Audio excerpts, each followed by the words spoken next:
This week, Mike gave me An American Werewolf in London, the classic 1982 horror film about a pair of American college students who go on a walking tour of the English moors. Just no particular moor, just the moors. And they get attacked in the night by a creature which effectively kills one of them and leaves its mark on the other. Now, when he returns to civilization, he suddenly finds out that he's not feeling quite the way he should be, and as the title of the film may lead you to expect, he is going a bit wolfy. A bit wolfy. Yeah. And yeah. It's, I usually get that on Monday morning. But, yeah, being a doctor, but though, some antibiotics will clear that right. Oh yeah. Modern medicine, what can you say? But this being the 80s, you know, such remedies were not available, and he is about to have a rather bad day, I think is safe to say, without kind of giving the entire game away. Bad week. Yeah, actually, yeah, bad week, yeah. Again, I almost want to kind of liken it to, coming back to our earlier episodes when we looked at Poltergeist in a way, because you know, I feel it had that same kind of roller coaster effect, and it's such an unbelievably entertaining film. It's just, I was surprised, honestly, at how funny it is. You know, even though it works as a straight up horror film, there are a lot of, you know, very kind of edge of the seat moments in it. It is very exciting. It's quite gory as well. You know, I think there's no getting away from that. There is a lot of visceral gore, which again, you know, the effects as well. You know, for a was it a low budget? I don't think it was that low budget a film. I forget. It was. It was, no, it didn't have a massive budget, no. But I think that I think the effects are absolutely wonderful. Yeah. I mean, the look of the film is absolutely amazing. I mean, the werewolf transformation sequence being a particular highlight. I think, you know, everybody talks about the makeup for that, and quite rightly so. But what was the name of the makeup artist? Was it Keith Baker, Ken Baker? I think it was it Rick Baker? Rick Baker. It's Keith, who's Ken. They're his brothers. They're not quite as good. Yeah. But Rick Baker is like the shit. He was the man. Yeah. Did he also work on The Thing? No, that was Rob Bottin. It's just that they were around the same time. I just kind of wondered. But they actually had Rick Baker. I can't believe I had forgotten his name, but he was asked to do The Howling. And I did read that. He had already agreed for years. You know, John Landis kept saying that he was going to have American Werewolf in London done.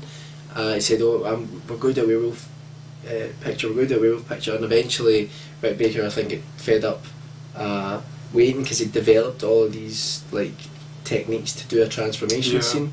So he signed up to do The Howling. Then John Landis said, "I've got the funding." So Rick Baker, being the nice guy that is, actually abandoned The Howling, but gave it to someone else that worked in the studio, who was Rob Bottin, who then went on and did the effects. And by the way, I don't know if you want to choose who did the effects better. It's a very close one to call, because I mean, both have extremely good. It's so weird that, you know, both came out, I think, within months of each other. You know, both you know, kind of towering examples of the genre, I feel like. But were there not other werewolf films that year as well? At least, that was it. Was that it as well? Excuse me, I remember there was another one. Which is a strange film. Must have not caught that one. Very strange. It's like a detective film, and people are turning into wolves, but they actually turn into wolves. It's not like werewolves. Just actual wolves. Very strange. Anyway, so you liked the film? Yes. Got a bit off track there. I apologise. This is going to be, I think, an extended edition. Yeah, probably. But yeah, no, I very much enjoyed it. As I say, I was quite surprised at how funny the film is. I mean, I think John Landis, you know, had recently come off the back of directing Animal House. I think it was only a couple of years prior to this, and I think that kind of style of comedy, I think, is really kind of apparent in the film. I think that a lot of the comedy scenes do have that sort of fraternity kind of style to them. And it's definitely that friendship, that dynamic between the two main characters. I mean, the two leads, David Naughton and Griffin Dunne, I think, you know, they play really well off each other, and I think Griffin Dunne, I think, for my money, kind of steals the show. He does, but I mean, if anyone's seen Martin Scorsese's After Hours, he does an absolute, you know, tour de force in that movie. It kind of makes you wonder what kind of happened to him after that, because I don't really. I'm not sure. I'm genuinely not sure, but he has a sort of cult figure, you know. I mean, he is fantastic. I'm really sorry, guys. I'm tired. What is the name of the female actress in American Werewolf? Jenny Agutter. Jenny Agutter. She is, for my money, one of the most beautiful women I think I've ever seen on film. I mean, she is, yeah, like she really frustratingly beautiful. The pulse quickens. Well, that's scary. Yeah. But she is really beautiful. She is really beautiful. And she appears in a nurse costume. And out of a nurse costume. I'm really turning a male chauvinist pig in this one, aren't I? Talking about women's bad weeks, and then I'm talking about, you know, yeah. Please forgive me. You know, well, it's an 80s film. You know, things were different then. We're fine. Yeah, sorry. Yeah, sorry. It's the 80s. Because, well, I mean, it's probably not, you know, the best kind of pro-feminist film in any case, you know, because certainly there's quite a memorable scene in the porn theatre, and I was quite surprised that I don't think it's a huge spoiler to say that John Landis' running gag of, you know, he has "See You Next Wednesday." Yeah. The film doesn't exist. And in this version, it's a porn film, and it is hands down, I think, the funniest porn film ever. It is really funny. It is really good. But I think, am I right in saying that they shot that and it was actually shot with porn actors? Or that I wouldn't be surprised. Yeah. I think it was. I can't remember. What I do know is that there's a really good documentary on the DVD. I don't know if you watched I haven't that. actually seen that yet, but I think it is very good. I'd check that out. It is very good. Anything else? Well, I think there was some quite bizarre imagery in the film. I mean, the one thing that surprised me is, again, I'm hoping this isn't a spoiler to bring up, but there's a scene where David has a kind of it's a I don't know if you could call it premonition or a vision of his family being attacked, and I thought that that was quite a strange moment for me, in that it didn't feel that it necessarily connected in with a lot of what was going on in the rest of the film, because the one feeling that I did kind of get in a way is that the film feels like they had so many good ideas for it that it almost feels as if they've tried to cram too much in at times. Really? You think that? That was one thing I did kind of wonder about. Because I have to say, I love that scene that involves Nazi werewolves. Well, and were they meant to be werewolves? Though? They are meant to be werewolves, but generic monsters, it was someone else who did I'm pretty sure I'm right in saying it was someone else who did the makeup effects for them. But yeah, you look at them and they're kind of like contorted, so in such a way that it's not completely evident that they are, but are werewolves. But I think they're supposed to be they are supposed to be that. It is completely over the top. If I'm right in saying there's a film called Krull, and the sort of bad guys in Krull, I'm pretty sure, make the exact same noise. Really? As them. It's like, sorry, I sounded like a rooster. I'll do that one with that. No, I'm not good at that. But yeah, I know what you're saying. It's like completely over the top, and I think people thought at the time that when John Landis was filming that scene in particular that he was mad. But to me, the whole film is, you know, completely off the wall. Yeah, I mean I think I kind of felt that the only sort of justification, if you like, for that scene was that I think it comes up earlier in the film that one of the nurses, I think, comments that I think it's just called David in the film, appears to be a Jew, and I don't know if maybe that was kind of playing into some sort of deep-seated subconscious like a sort of Holocaust horror or some kind of terror of that. And, I just thought it seemed a little odd that was placed in the film when there's no sort of real reference to any kind of wartime connection anywhere else. But very okay. I think it's not really a film that you could necessarily read a lot into. I don't know if I'm just being a bit of a film studies. I think look at stuff like that. I mean, a lot of people say it doesn't really matter what the director or the writer intended, you know, whatever you take from it is absolutely fine.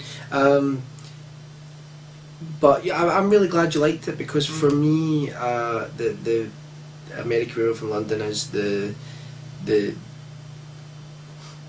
possibly the greatest, if not the most effective, comedy horror film. It is.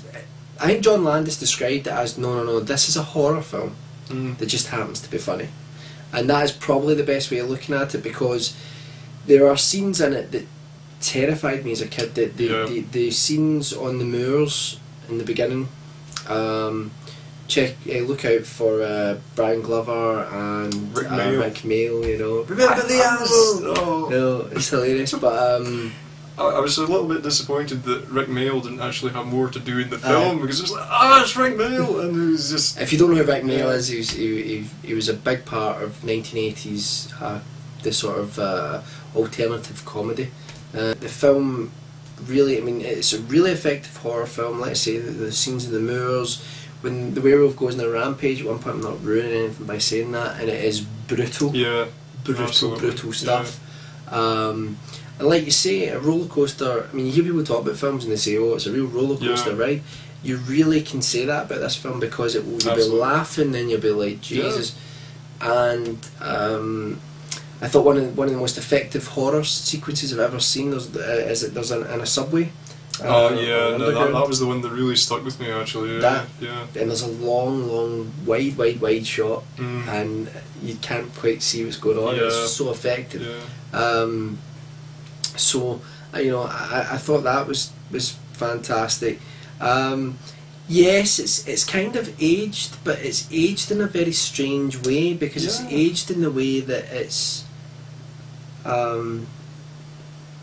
don't know how to describe it. It's not aged in a sort of cringeworthy way when you go, God, I can't believe, it's very much a film of its time, I think, and you kind of, I suppose in that way, in a bizarre way, that kind of almost makes it timeless, because... Well, that's what I was going to say, because I think in a way that, this was made like in the early 80s, but, the way that they portray, I think, London in the film makes it could almost be sort of any time before that, it almost... In a way, I feel like it could just about be the 1950s or something. The way that they shoot everything, you see, it's mostly kind of old-fashioned parts of London that you're seeing anyway. So it does almost feel like something a lot earlier, and I think in a way it kind of exists out with time in a way. It could be any time, really. It does, but I think, I mean, for me, I think just maybe it's the association that I have with the film with that period, but I think that the film does have an element of the 80s there, but not too much. I think it's just right. Well, it's interesting you say that. I think that this is probably a little bit too early for it, but I think if the film had maybe been released a couple of years later, you might almost be able to read into it some kind of an AIDS-related subtext in a way that you could absolutely look upon it as being a sort of almost a satire of the hysterical media reaction to the sort of emergence of AIDS. Absolutely, and hysteria is the word, because there are parts of this film where there's real hysteria going on. Absolutely. Anyway, so if you haven't seen it, definitely watch it. It's a film that I think if you haven't seen it, the closest thing I could really think of, although it doesn't really do it justice, is to say that something like Shaun of the Dead that is worked really well it was a comedy and a horror. There's more comedy in Shaun of the Dead than there is in American Werewolf. Like I say, Shaun of the Dead was great because it worked as it was a spoof, but it also worked as what it was spoofing. It does work really well as a zombie film, but it is essentially a comedy film, whereas American Werewolf in London is a horror film that happens to be funny in places, and so definitely watch it. Absolutely, yeah. It's distortion there, but it's absolutely well worth checking out. I mean, really, if you're in any way interested in horror, you kind of owe it to yourself to see this film. Definitely. The thing is as well that you've got to think about, and with this, especially in Hollywood, is that there aren't many great werewolf films, and this is certainly. I mean, if someone said to me, "Oh, it's the greatest werewolf film ever made," I couldn't really argue against that. I mean, I love Universal's The Wolfman. I'm actually a big fan of The Howling. I think The Howling is excellent. I actually really like that one as well. I saw The Howling first, funnily enough, and I think The Howling is almost, I can almost say, more traditional film than this. It's certainly, it definitely is. But I think there are the Howling. I think is a great werewolf film. There are a couple others, but for the most part, when it comes to werewolf movies, this is it. Yeah. So anyway, definitely watch. Absolutely. I'm glad Alan enjoyed it, and I think we'll move on to the next film then.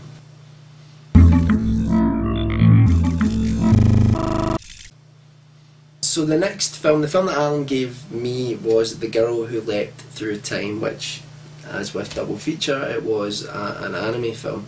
The film is about a young girl going into adolescence. It's kind of a strange film because it's sort of almost like a sort of teenage drama in a lot of ways. It feels, you know, just following a girl at school, sort of the pressures of school, there's bullying and all that sort of stuff going on, and your first love and all of that.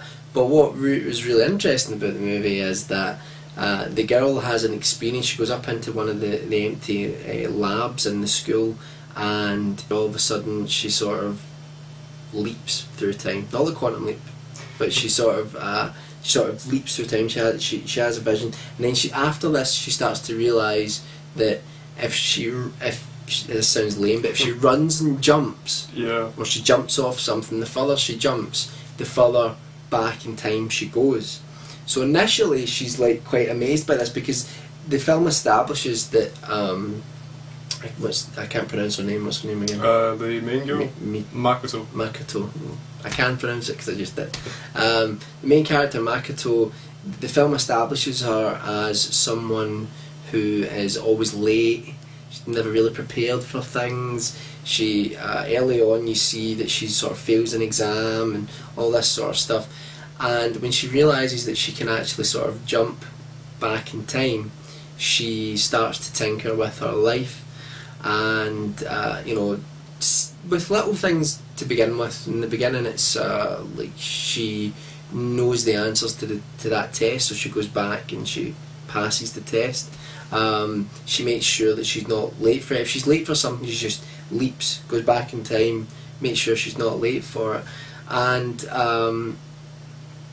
what the film really follows is the idea that, you know, you can make small changes and then that can really affect things in a big way. But what's fantastic about it is it doesn't try to do that in a sort of macro way, like, you know, talking about like civilization.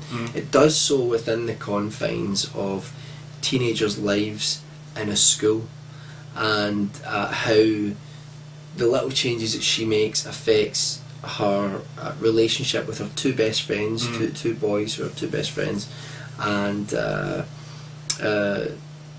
don't really want to ruin much more of it, but the decisions she makes when she decides to like alter certain things, just they have such an effect. Then she tries to fix that by going back in time again, and the whole thing is that she doesn't realise, you know, how she's got this ability, you know, where it came from, and but the film does explore that. I don't really think I'm totally doing it justice, because, you know, I'm not really sort of synopsising it. Yeah, making a synopsis. That's right. Synopsising. Synopsising, yeah. Alright. Think so. Are you okay with it? As long as you're alright with it, that's okay. You know, I'm not really sort of summing it up well, but to me, if you told me what the film was about, I would have probably went not interested. Really? Right? Oh. Probably would have said not interested. Yeah. But it's wonderful. It's really, really wonderful. Yeah. And it captures a part of childhood when you're first starting to, you know, notice the opposite sex or the same sex. You know, no judgment. When you start experiencing things that you've never experienced before, or having feelings that you've never had before, starting to look at the world outside of the playground, you know, and I think it really captures that, you know, and I really want to say beautifully, you know. It's a incredibly, I found it a really emotional, emotional film to watch. I thought the animation was fantastic. Really liked the animation. I watched the dub again. Sorry, something else that we should mention, but the dub was great. Yeah, the dub was really good. One of the strongest that that I've seen so far, and I watched it on like a sort of Sunday afternoon. I haven't been well at all recently, the last few weeks, and I have to say it really cheered me up. You know, really cheered me up, and it's a must-watch, an absolute must-watch. I really thought it was fantastic. No, I'm glad that you got on so well with it. It's just because I think that it is, in a way, it's always going to be kind of a difficult sell with this, because, you know, when you do pitch it, it does. And I don't know, I was going to say that in a way it's kind of like what you would get if the late great John Hughes ever made a science fiction film. Yeah. And while, you know, I know in a way I think that would be pretty awesome, to be honest. But Weird Science. Oh yeah. Oh yeah. That's what you get when he makes it. Analogy failed. But yeah, it's. I think in a way it does almost kind of try to fine line, because although there is a strong sort of science fiction theme to the film, I think it kind of, there's a slight inkling that there's going to be a science fiction element to it at the start of the film, and then it comes in again at the end.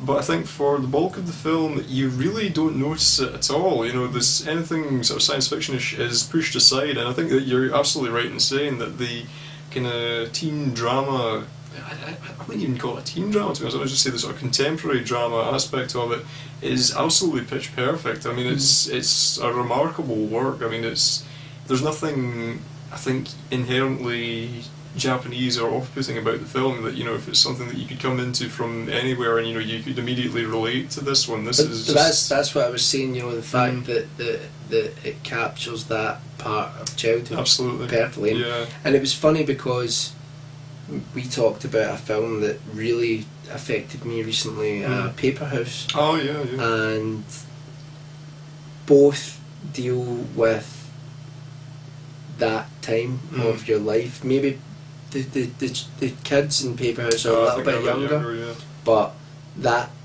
time, that whole effect of you know, starting to grow up, you know, that thin line where people are slowly becoming adults. You know, I thought both films did that brilliantly. Yeah. I mean, in a way, I don't know, maybe it's just because of the sheer, you know, ability of the film to handle that sort of subject matter so well. In a way, I almost did feel that the science fiction element, maybe they weren't on quite such sure ground with that, because I felt that when that came back in at the end, I was a little bit sort of thrown by it. I think this being the second time I've seen the film, that I would say I actually enjoyed it more the second time through than the first time. Watching it again. Definitely watching it. Well, I mean, again, I was quite glad that, you know, you took to it so well, because the first time I saw the film, I was a bit less sure of it. I think it was because when they reveal, you know, exactly what it is that's driving the film, that I felt the first time round that did actually bother me. That I didn't feel that the science fiction element and the contemporary drama really gelled with each other the first time.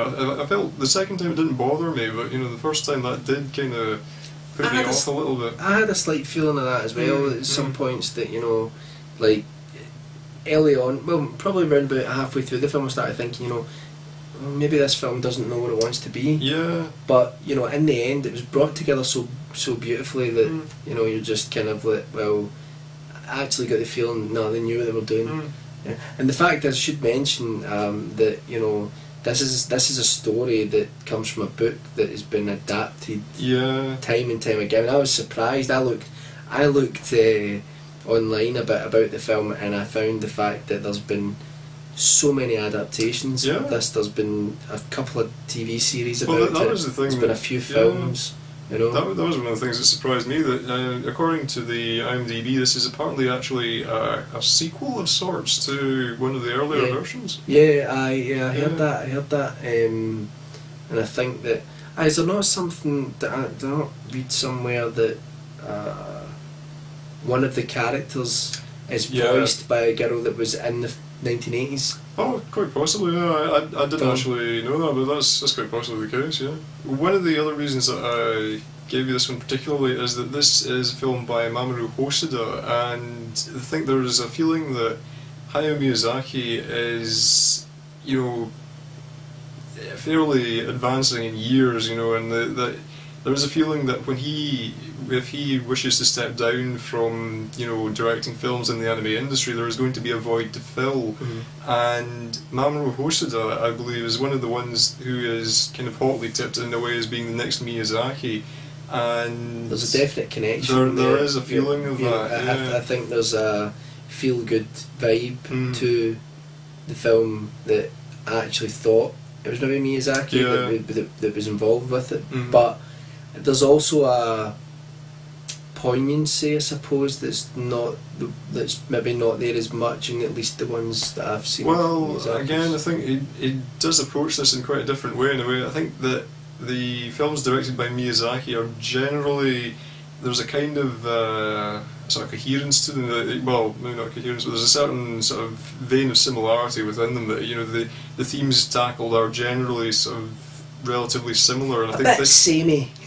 I don't want to say that, you know, just that sounds a bit critical, but I think this is dealing with, you know, sort of different kind of set of themes and topics than Miyazaki films typically would, and I think it's, I think it would be a perfect film to watch if you've only kind of seen Miyazaki films before and you want to kind of, you maybe want to sort of expand a wee bit just out of this Studio Ghibli mould, because, you know, this would be a perfect place to start. Well, I have to say, I mean, as much as I say a bit samey, you know, the Miyazaki films that I've seen and loved, I thought were fantastic anyway. One other thing I was going to say was that I think the shot composition was extremely nice in film as well. That was the thing that really sort of kind of, maybe not threw me, but, you know, kind of took me by surprise a little bit. It's just how amazingly idyllic they make the Japanese suburbs look in this film. I mean, it's just staggeringly just... They make just something quite kind of mundane look absolutely beautiful in a way. You know, they just the way, I think there's particularly the scene with the terraced hills that Makoto runs down to get the air, if you like, to jump and leap through time. That, you know, a lot of the time you see different things going on at different levels of this terraced hill. You know, like there'll be cyclists going past on one level, and, you know, there'll be like a family on another level. That sort of thing. I really like that. But I find in a lot of Japanese films that I want to live there. When I watch them, I think I want to live there, live action and anime. But especially the ones about the Yakuza. No. But anyway, so yeah, definitely The Girl Who Leapt Through Time. Definitely recommend it. I loved it. Really loved it. Yep. And I think that's probably all from us. I think that's probably all that we have. The life force left in us to deal with for now, and, you know, it's late. Yeah. And we're both tired. Yeah. So we will return when someone performs the rite of Ash Kent or something, and, you know, resurrects us from the dead. What are you talking about, man? I don't know. Right, anyway, thanks for watching. Comment and rate if you want, subscribe if you want. If you don't. But, you know, you'll hurt Alan's feelings. So say goodbye, Alan. See you, Space Cowboy. Bye.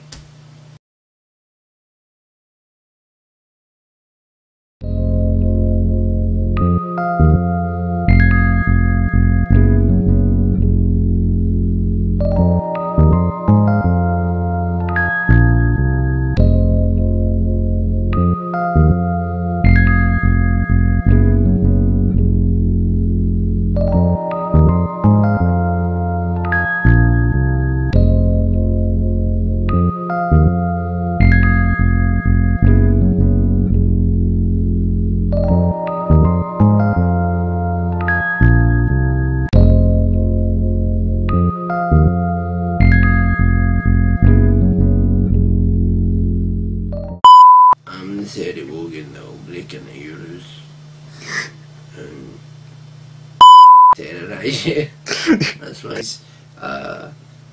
She... Oh, I can't even remember what happened, Dan. Tell me. How...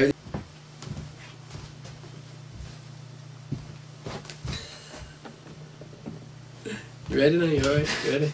You ready? And you can't tell that this is the second take of this at all, can you? Yeah, that was good. Yeah. That was good. That did go well. I I get at my house.